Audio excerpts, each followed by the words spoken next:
Hey guys, this is Dr. Hub. In case you haven't subscribed, please do subscribe for updates. Glomerulopathies, and we're looking at some very common conditions. So first we look at the primary glomerulonephritis in the world. The most common primary glomerulonephritis in the world will be the IgA nephropathy. So it is nothing but the IgA nephropathy. So this is the number one. And what is the secondary glomerulonephritis in the world? This will be the diabetic nephropathy. So it is the diabetic nephropathy. Then comes the nephrotic syndrome in adults. The nephrotic syndrome, the syndrome in terms of the adults. So nephrotic syndrome in the adults, it includes the focal segmental glomerulosclerosis.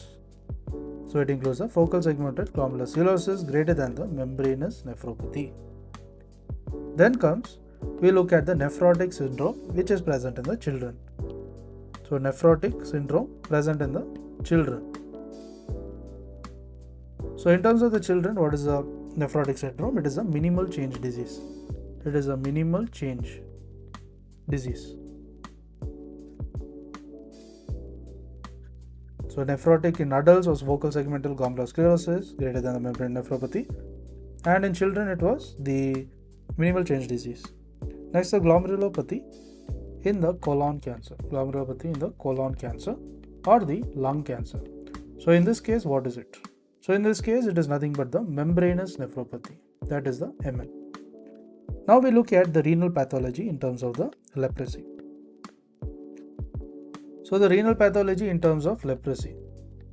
So in terms of leprosy, what is a renal pathology? It includes a membranoproliferative glomerulonephritis. So membranoproliferative glomerulonephritis. And what is the renal pathology in terms of in terms of leprosy, it is membranoproliferative glomerulonephritis. And in terms of syphilis, it is going to be the membranous nephropathy. So it is membranous nephropathy in terms of the syphilis. And when you look at the renal pathology in terms of the Hep C, Hep C refers to the hepatitis C. It is going to be the cryoglobulinic glomerulonephritis. So cryoglobulinic glomerulonephritis. And lastly, when you look at the Hep B, so in terms of the Hep B, it is going to be again the membranous nephropathy. So even in syphilis, it was membranous nephropathy, and in terms of hepatitis B also, it is going to be the membranous nephropathy. To learn and grow daily like this, please do subscribe.